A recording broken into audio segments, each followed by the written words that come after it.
puji dan syukur kepada Allah Subhanahu wa taala yang berkat rahmat dan hidayahnya kita bisa berkumpul kembali di acara Kidi siang hari ini.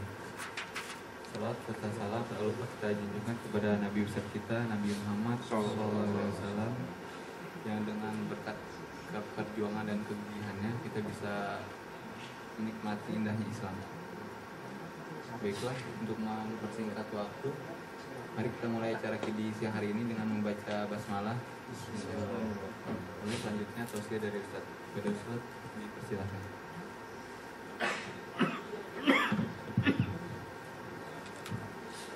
Assalamualaikum warahmatullahi wabarakatuh.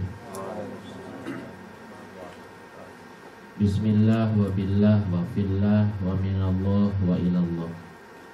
Asyhadu an la ilaha illallah wahdahu la syarika lah wa asyhadu anna sayyidana wa maulana Muhammadan abduhu wa rasuluh. Allahumma fasalli wa sallim ala sayyidina Muhammadin ibni Abdillah wa ala alihi wa ashabihi wa mawala. La hawla wa la quwwata illa billah.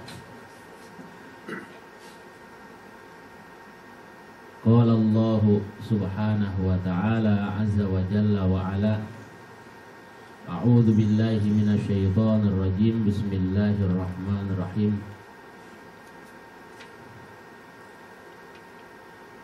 Qad aflahal mu'minun.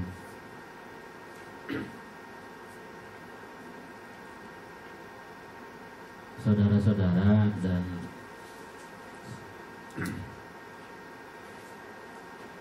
siang hari ini Allah Subhanahu wa ta'ala memperkenankan kepada kita semua dalam kondisi sehat walafiat dapat melaksanakan kewajiban dan dapat melaksanakan aktivitas kita sehari-hari.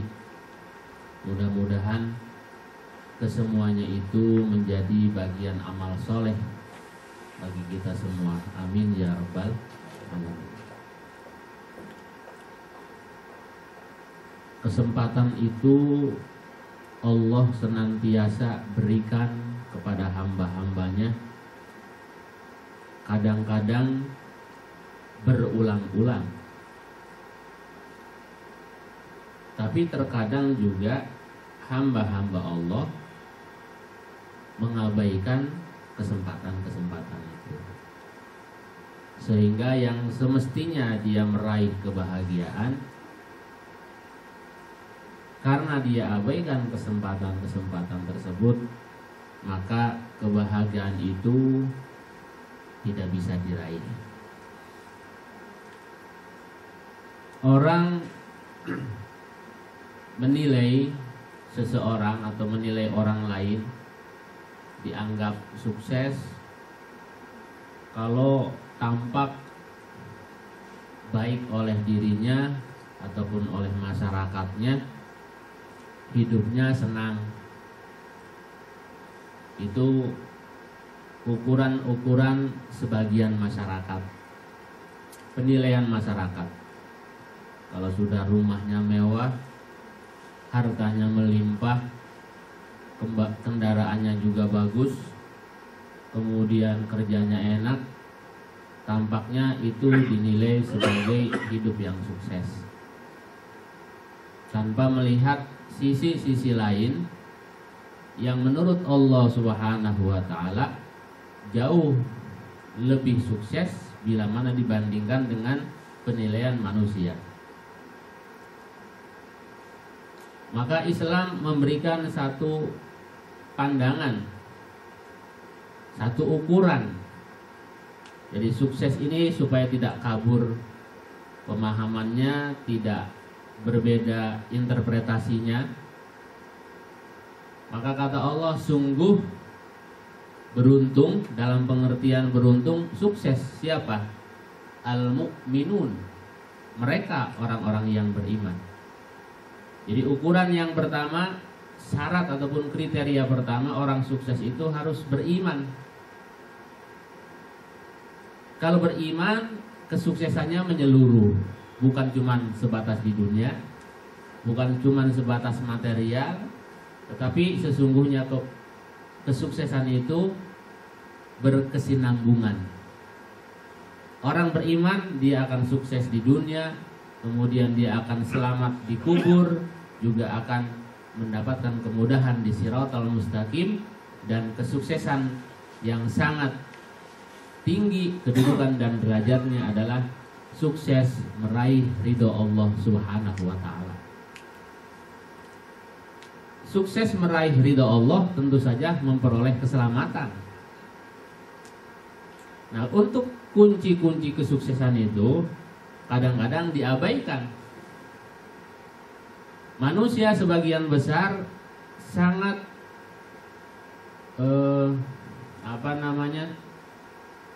bertumpu kepada logika manusia itu sendiri. Manusia sangat mengandalkan akalnya, dan manusia sangat mengandalkan kemampuannya. Manusia sangat mengandalkan kehebatannya yang dia rasakan. Sehingga menurut mereka ini bisa diambil, ini bisa diraih, ini bisa didapatkan, tanpa melihat bahwa di luar kemampuannya, di luar kesanggupannya ada kekuasaan yang lebih mampu mengendalikan, bisa saja mempercepat proses kesuksesannya, atau bisa sebaliknya menghambat total. Ketika manusia itu sangat mengandalkan kepada logikanya, kemampuannya, kesanggupannya, tanpa melihat ada kekuasaan yang bisa mengendalikan atas segala-galanya, maka ketika dia sukses, muncul sifat kesombongannya. Karena dia anggap bahwa keberhasilannya bukan karena siapa-siapa, tapi karena kehebatan dirinya. Ketika dia gagal, maka kegagalan itu akan menjadi penyebab dia putus asa dan frustasi. Padahal sesungguhnya orang yang beriman, ketika dia sukses, dia akan bersyukur kepada Allah Subhanahu wa taala, karena dialah satu-satunya yang memberikan kesuksesan, dan kesuksesan itu bukan hasil kerja kerasnya, tapi merupakan anugerah dari Allah Subhanahu wa taala. Sedangkan saat dia mengalami kegagalan, maka orang yang menyadari betul bahwa dia hanya sebagai pelaku, bukan penentu. Dia hanya sebagai pengusaha. Artinya pengusaha, orang yang hanya mengusahakan, tapi bukan yang menentukan. Maka ketika dia menghadapi sebuah kegagalan, maka kegagalan itu akan dia sikapi dengan kesabaran. Ini ada perbedaan. Nah, kesuksesan menurut Islam maka bukan sebatas mampu meraih prestasi, mampu meraih materi, mampu meraih kedudukan, pangkat dan lain-lain, tetapi sesungguhnya Islam melihat bukan sebatas di situ, karena kalau kesuksesan material, kesuksesan kedudukan dan prestasi itu sebatas di dunia semata-mata, maka sesungguhnya Islam menghendaki kesuksesan itu fid dunya wal akhirah. Maka seringkali kalau kita katakan doa Rabbana atina fid dunya hasanah, ya Allah anugerahkan kepada kami kesuksesan atau keberhasilan di dunia, wa fil akhirati hasanah, dan mohon juga ya Allah anugerahkan kebaikan-kebaikan untuk di akhirat. Ini artinya bahwa orang mukmin, orang muslim, kesuksesannya bukan sebatas di dunia. Untuk mendapatkan kesuksesan tadi, maka orang mukmin biasanya langkah pertama adalah senantiasa taqarrub ilallah. Taqarrub ilallah. Maka biasanya kalau mau melakukan sesuatu diawali oleh sholat istikharah. Sholat istikharah minta petunjuk kepada Allah supaya diberikan pilihan yang terbaik di antara sekian banyak yang dianggap baik. Memohon pilihan dari Allah Subhanahu wa taala yang baik, barangkali di antara sekian banyak yang kurang baik. Tetapi di antara yang kurang baik tadi pasti ada yang jauh lebih baik. Sehingga kata Rasulullah SAW, orang yang beristikharah tidak akan pernah merugi, dan orang yang bermusyawarah pasti akan mendapatkan jalan. Maka oleh karenanya orang mukmin ataupun orang muslim, dia senantiasa selalu mohon bimbingan kepada Allah Subhanahu wa taala. Nah, untuk kunci kesuksesannya taqarrub ilallah, itu mendekatkan diri kepada Allah Subhanahu wa taala. Proses taqarrub ilallah banyak dilakukan dan banyak ragamnya. Ada yang taqarrub ilallah bis shalah, dengan salat nawafil, dengan salat sunnah, atau bil qiraah, dengan tilawah Quran, atau bis sadaqah, dengan sedekah. Dan yang tidak kalah pentingnya bi silatir rahim, dengan silaturahmi. Kalau bahasa bisnis, silaturahim adalah marketing. Jadi sejauh mana dan sehebat mana silaturahimnya, maka sehebat apapun bisnisnya, insya Allah kalau marketingnya bagus, silaturahimnya bagus, insya Allah banyak jalan kemudahan-kemudahan. Dan kesuksesan akan bisa cepat diraih bagi orang-orang yang banyak melakukan silaturahim.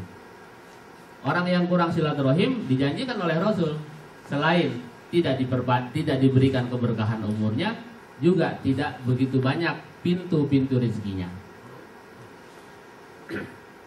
Allah Subhanahu wa taala berfirman, qad aflaha man zakkaha. Qad aflaha, sungguh benar-benar aflaha, sukses. Siapa itu yang sukses? Man zakkaha, orang yang membersihkan jiwanya. Ulama-ulama tafsir memberikan penafsiran, zakkaha artinya membersihkan jiwa, dijauhkan dari kemusyrikan. Kalau dia tadinya orang-orang yang musyrik, maka dia harus melepaskan diri dari kemusyrikannya. Kalau orang yang mukmin, zakkaha, dia membersihkan jiwanya, senantiasa hatinya bertautan terus, berkaitan terus, berhubungan terus, dan berkomunikasi terus dengan Allah Subhanahu wa taala, supaya hati itu tidak ada yang lain, hati itu tidak berpaling kepada yang lain, dan hati itu tidak bertumpu kepada yang lain.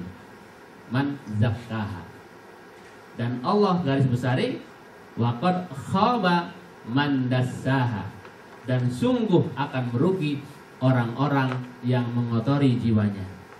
Orang-orang yang mengotori jiwanya bisa saja dengan melakukan kemusyrikan, bisa saja dengan melakukan kemaksiatan, bisa saja orang itu melakukan dosa, dan yang paling utama adalah bisa jadi orang itu melupakan Allah selama-lamanya. Dassaha.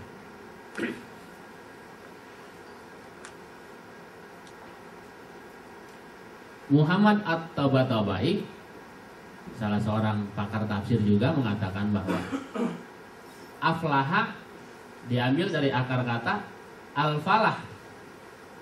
Al-falah artinya apa? Membelah.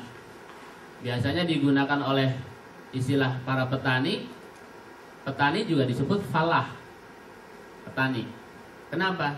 Pada umumnya petani itu membelah bumi, membelah tanah. Kemudian juga dia bercocok tanam. Kemudian biji-bijian yang ditanam juga membelah tanah. Falah. Secara umum, kata-kata falah artinya kesuksesan. Biasanya orang yang ingin mendapatkan kesuksesan membelah kesulitan, kemudian menghadapi berbagai macam persoalan. Dia hadapi, dia lawan, dia tantang. Itu falah. Kesuksesan di dalam Islam kembali bahwa bukan semata-mata kita meraih material ataupun kedudukan dan prestasi di dunia semata, tetapi berkesinambungan sampai ke alam ukhrawi. Maka kalau tadi saya katakan Rabbana atina fid dunya hasanah wa fil akhirati hasanah wa qina adzabannar. Dan yang berikutnya, kesuksesan di sisi lain adalah ketika seorang keluarga mendapatkan pasangan yang betul-betul sejalan di dalam iman. Ketika seorang pasangan hidup rumah tangga ternyata tidak seiman, maka akan banyak hambatan-hambatan yang akan dihadapi. Bagaimana dia akan mudah meraih kesuksesan kalau di intern keluarga saja sudah banyak mendapatkan hambatan. Yang ketiga, pasangan suami istri mendapatkan keturunan yang soleh ataupun yang solihah. Rabbana hablana min azwajina wa dzurriyyatina qurrata a'yun. Itu. Qurrata a'yun. Qurrata a'yun adalah kalau bahasa kitanya tambatan hati. Jadi apa yang dilakukan oleh anak itu betul-betul sangat menggembirakan. Itu yang namanya qurrata a'yun. Kalau dia tidak ada, orang sangat merindukan. Akhlaknya sangat menakjubkan. Perilakunya sangat mengagumkan. Itu namanya qurrata a'yun. Kalau kita lihat misalnya ibadahnya bagus, penampilannya juga sangat mengagumkan, menyenangkan. Kan ada juga anak penampilannya sangat tidak menyenangkan, ada nggak kira-kira? Wah, ini anak rese amat, kan nggak disukai masyarakat. Perilakunya tidak bagus, penampilannya tidak bagus, kalau ngomong juga mungkin seenaknya. Itu lawan dari qurrata a'yun. Nah, keluarga ketika mendapatkan qurrata a'yun, ini adalah aset yang sangat istimewa, simpanan yang sangat istimewa, dan nilainya tak terhingga, mengalahkan segala-galanya. Kalau harta, bisa jadi kita mendapatkan kemudahan, tetapi ketika kita salah juga mempergunakannya, maka justru kebalikannya akan menjadi satu kesulitan. Anak soleh, baginda Rasulullah Shallallahu Alaihi Wasallam, wawaladin solihin yad'ulah, salah satunya yang akan menyelamatkan orang tua, yang akan membahagiakan orang tua adalah wawaladin solihin yad'ulah, anak soleh yang mendoakan orang tuanya. Itu salah satunya adalah qurrata a'yun. Yang ketiga, yang dianggap sebagai orang yang sukses adalah ketika dia di dalam rumah tangganya betul-betul menjadi kesenangan bagi masyarakat umum. Kan ada juga orang rumahnya nggak mau didatengin orang, nggak mau didatengin tamu, nggak mau akur dengan tetangga, nggak mau akrab dengan tetangga. Tetapi ada orang yang sangat senang ketika orang lain itu bisa berbagi, dia bisa berbagi dengan orang lain. Ada orang sangat bahagia ketika bisa menolong orang lain. Ada orang yang sangat gembira bisa meringankan beban orang lain. Dan banyak orang yang merasa bahagia ketika dia bisa membantu orang lain. Ini salah satu kesuksesan orang, kesuksesan hidup di dunia wal akhirah. Dan kesuksesan itu bisa diperoleh dengan cepat, dengan ilmu tentu saja. Kita nggak bisa ngomong sukses kalau kita nggak punya ilmu. Kita bicara sukses tidak bisa tanpa ada konsep-konsep ilmu. Dan ilmu yang paling didambakan adalah menurut Imam Al-Ghazali, di mana ilmu yang menghantarkan pemilik ilmu itu mendapatkan ridha Allah Subhanahu wa taala. Bukan ilmu justru yang menjauhkan seorang pemilik ilmu ataupun orang yang mempelajari ilmu justru menjauhkan dari Allah Subhanahu wa taala. Dan yang keempat, orang yang bisa dianggap sukses adalah orang yang hidupnya senantiasa setiap saat diliputi oleh rahmat dan kasih sayang Allah. Siapa mereka? Orang-orang yang senantiasa hidupnya tidak jauh dari rumah-rumah ibadah. Orang-orang yang senantiasa hidupnya tidak jauh daripada ubudiyah. Di masjid, di majelis-majelis ilmu, mereka itulah orang-orang yang hidupnya selalu dan setiap saat diliputi oleh rahmat Allah, oleh kasih sayang Allah, dan oleh ampunan Allah Subhanahu wa taala. Ketika kita jauh dari rumah-rumah ibadah, maka sangat sederhana karena Allah Subhanahu wa taala menurunkan rahmat dan taufiknya hanya di tempat-tempat tertentu, seperti yang disabdakan Nabi, khairul biqa masajiduha. Sebaik-baik tempat adalah masjid-masjidnya. Pengertiannya sebaik-baik tempat, tempat itu diridhoi oleh Allah, tempat itu dihujani rahmat Allah, dan tempat itu di mana dibukakan ampunan Allah Subhanahu wa taala. Wa syarrul biqa, dan seburuk-buruk tempat adalah aswaquha, yaitu pasar-pasarnya. Karena di pasar banyak orang yang mendolimi orang lain, di pasar banyak juga orang yang merugikan orang lain, karena di pasar juga banyak orang yang menipu orang lain. Saya kira cukup untuk mukadimah. Selanjutnya nanti bisa untuk dialog.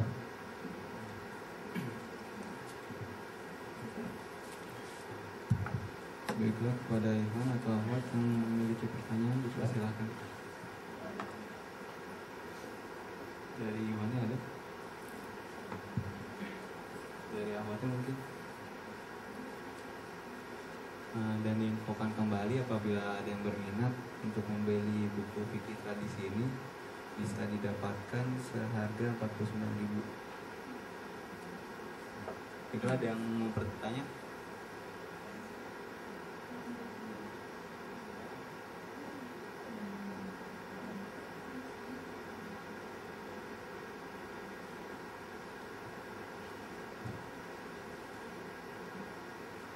Mas Epul mau bertanya?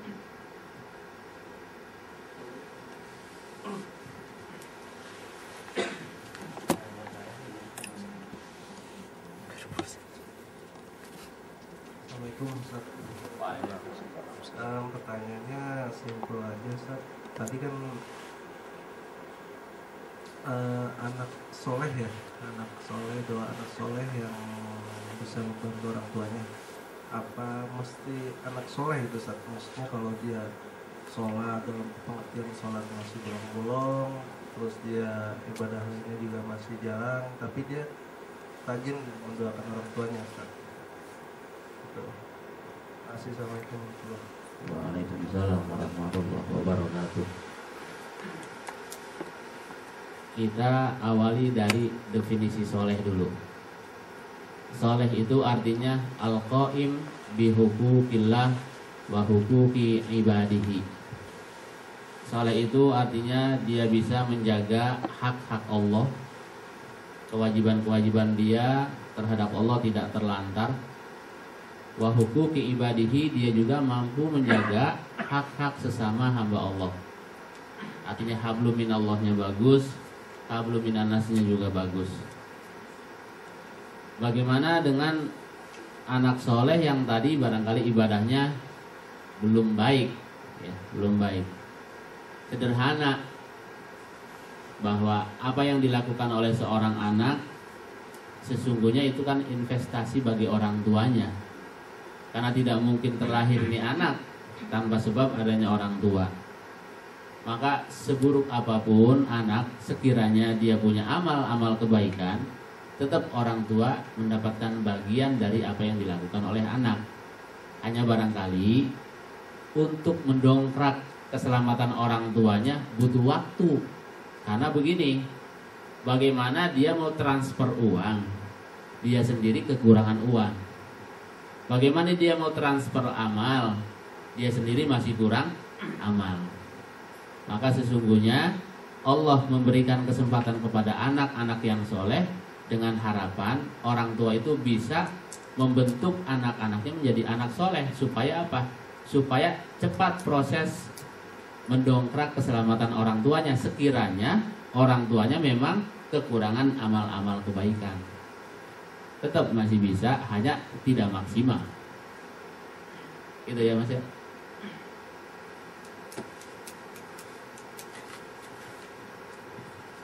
Dia ingin bertanya lagi dari awal mungkin.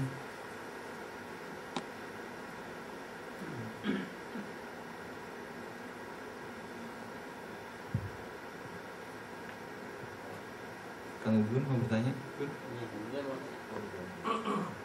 Mas Andi?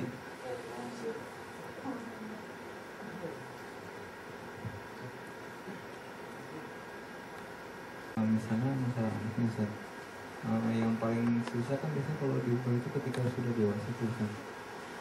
Itu cara mengubah ketika sudah dewasa itu gimana Ustaz? Dan misalnya itu seorang anak itu misalnya kita itu sebagai kakak gitu, bukan seorang orang tua. Bagaimana sebenarnya?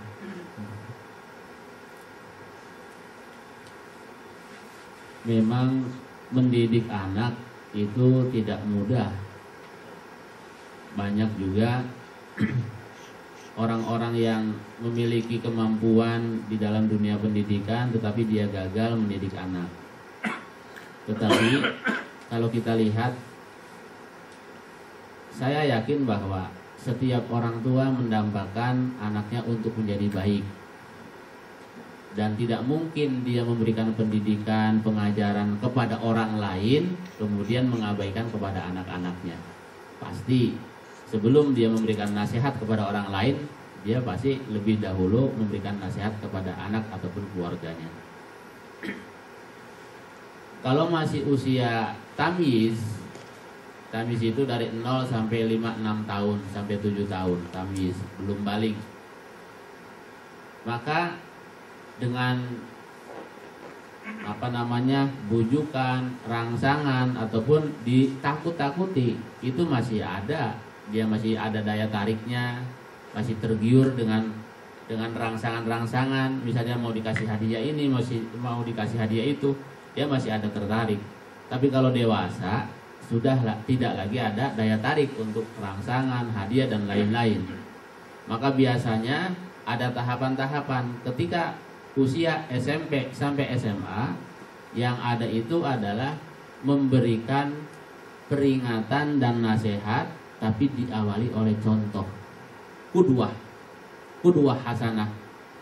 Rasul melakukan pengajaran kepada masyarakat bukan lewat tutur kata semata-mata, tetapi lebih prioritas adalah kudwah hasanah, contoh.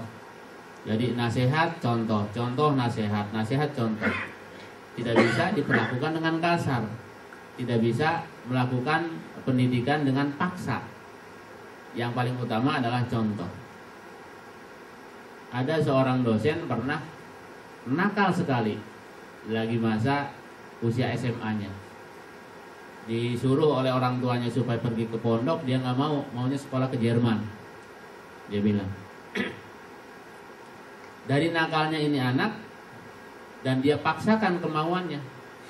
Dia curi itu berlian ibunya, dan berlian itu satu-satunya mas kawin ibunya. Dia curi, dia jual. Dia bilang buat ongkos ke Jerman. Dia nginep di Surabaya, lalu dia masukin tuh uang segitu banyak, nggak tahu berapa jumlahnya. Kalau orang dulu tuh pakai celana pendek, baru pakai celana panjang. Kalau anak sekarang kan cuma pakai celana dalam aja kan itu ya. Nah, jadi pakai celana pendek, lalu di dalamnya ada sakunya. Uang itu dimasukkan di dalam saku, di dalam celana. Lalu dia pakai celana panjang dan dia tidur di hotel dikunci. Tapi atas izin Allah, uang itu raib. Sepeser pun nggak ada. Cuman udah kadung malu kan, dia bilang ke temen-temennya mau sekolah ke Jerman. Pulang tengah malam, bilang sama ibunya, cerita apa adanya. Ya udah katanya, jangan pakai malu-malu. Tapi enggak bu, saya malu sekali karena saya udah bilang sama teman-teman mau sekolah ke Jerman. Ibu jangan bilang-bilang kalau saya pergi ke pondok ya bu ya, kata gitu. Jadi pergi ke pondok, tapi enggak diceritain. Yang dilakukan oleh ibunya hanya contoh, nasihat contoh. Jadi kalau malam tuh sholat malam dan baca Quran, sholat malam. Sudah 3 bulan di pesantren itu blank. Sedikit pun tidak ada ilmu yang nyangkut yang diajarkan oleh gurunya. Maka mulai sadar dari situ, dia nangis di masjid. Jadi kerjanya bukan ngapalin pelajaran, nangis di pesantren. Nah kiainya ngerti, ini kenapa ditanya. Jadi kata kiai, udah sekarang begini aja, kamu pulang dulu, nanti minta maaf sama ibu. Dia nggak berani pulang siang, pulangnya malam karena malu, takut ketahuan teman-temannya. Pulang malam, begitu dibuka pintunya, ibunya lagi sholat. Jadi itu yang menjadi pelajaran berarti bagi ini anak, apa yang diperbuat oleh ibunya. Ibunya nggak pernah nyuruh sholat tahajud, sholat malam nggak pernah nyuruh begitu, tapi diberikan contoh. Ini salah satu contoh bahwa mendidik orang lain ataupun mendidik anak ataupun mendidik teman, jadi yang paling utama adalah qudwah hasanah. Kadang-kadang kebanyakan zaman sekarang nih ustadz juga ustadz jarkoni Pak ya. Apa ustadz jarkoni? Bisa ngajar orang bisa ngelakoni gitu. Nyuruh orang sholat duha, dia nggak sholat duha. Nyuruh orang suruh tilawah Quran, dia nggak tilawah Quran. Nyuruh orang sodakoh, belum tentu dia sodakoh. Sebagian seperti itu. Sehingga apa?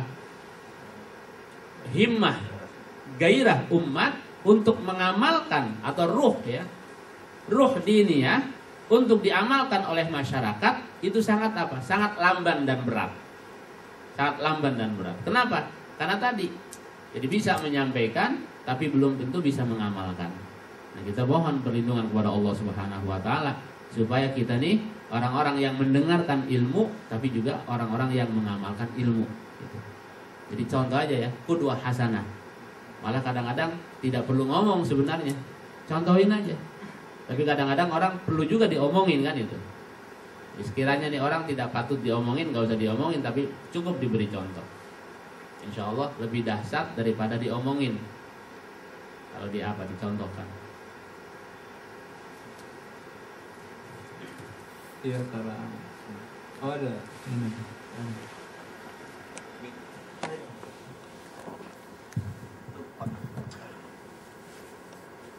Assalamualaikum warahmatullahi wabarakatuh.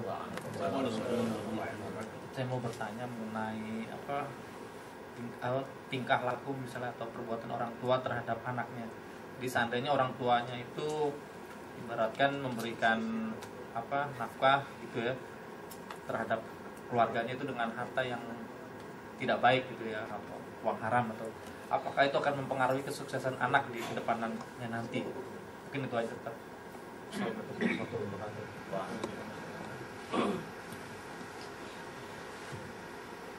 Di dalam kitab Wasiatul Mustafa dan banyak ya hadis itu dikutip oleh pengarang-pengarang kitab.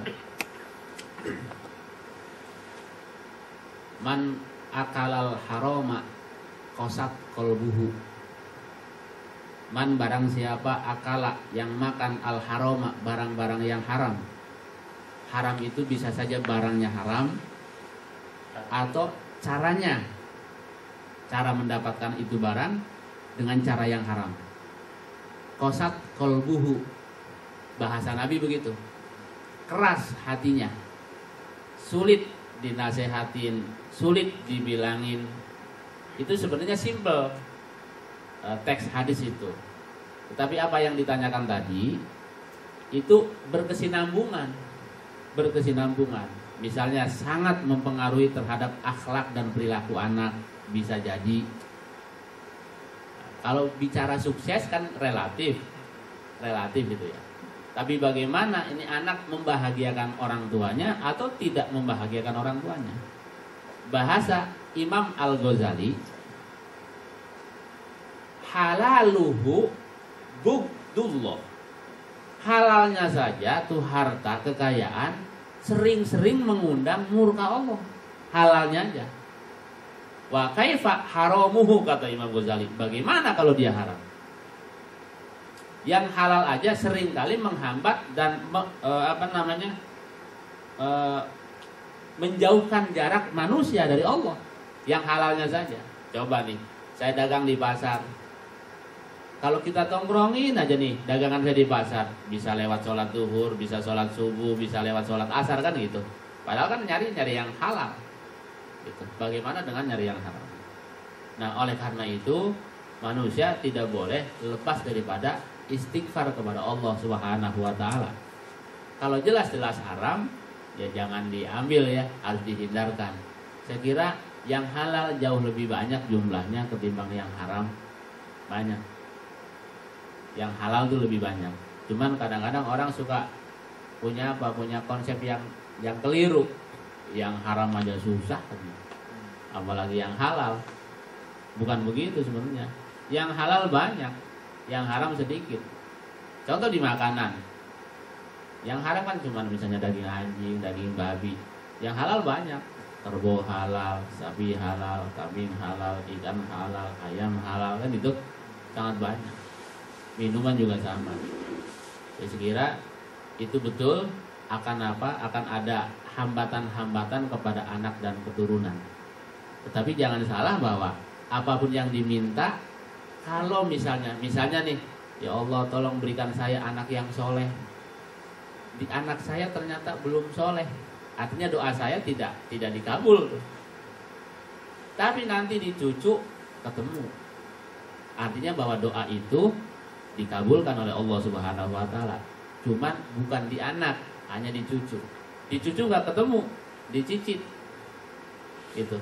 Artinya doa itu tetap didengar oleh Allah Subhanahu Wa Taala. Kaitannya dengan apa?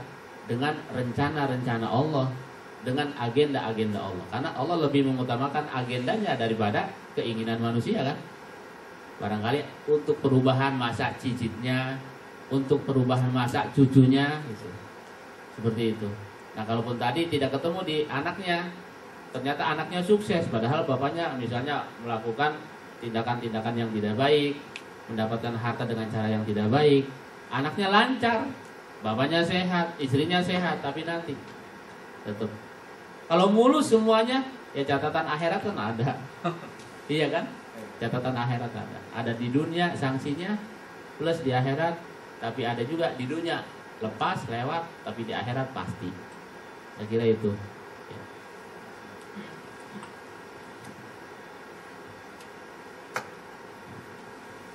Ya mungkin dari akhwatnya ada yang bertanya. Dari Iwannya ada yang ingin bertanya kembali.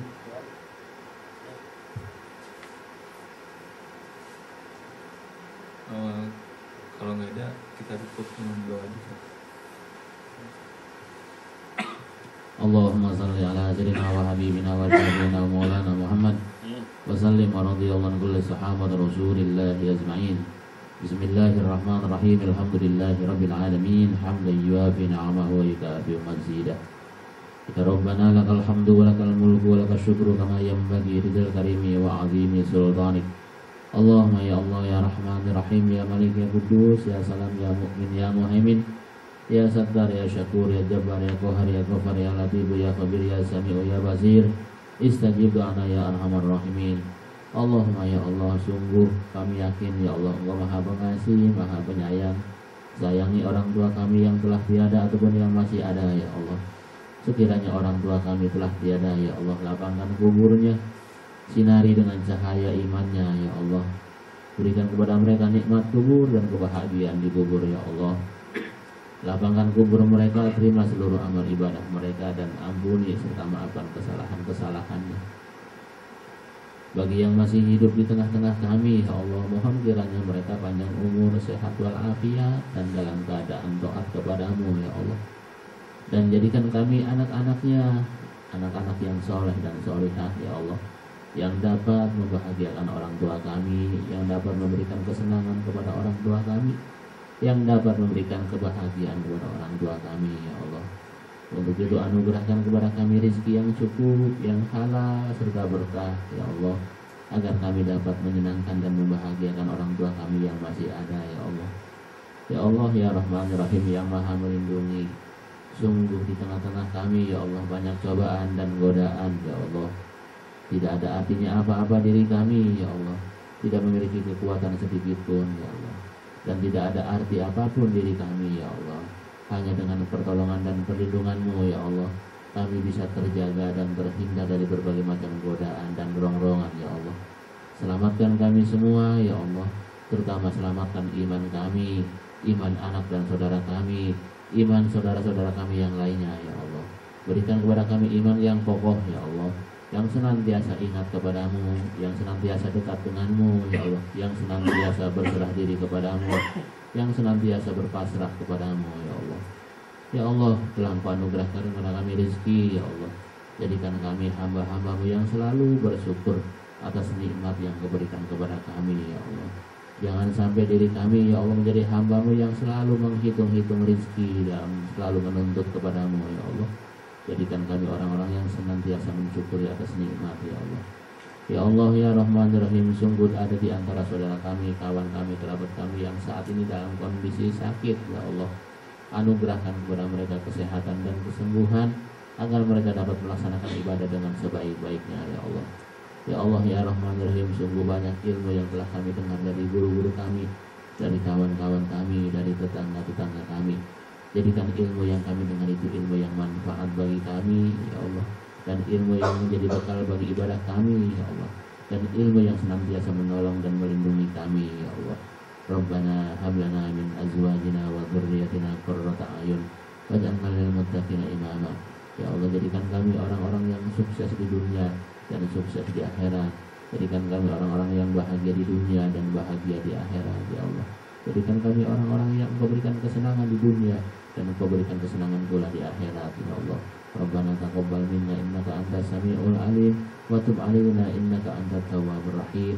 Wa sallallahu ala Muhammadin wa ala alihi wa sahbihi wa baraka wa sallam bi fadli subhana rabbika rabbil izzati amma yasifun wa salamun ala mursalin walhamdulillahi rabbil alamin. Assalamualaikum warahmatullahi wabarakatuh.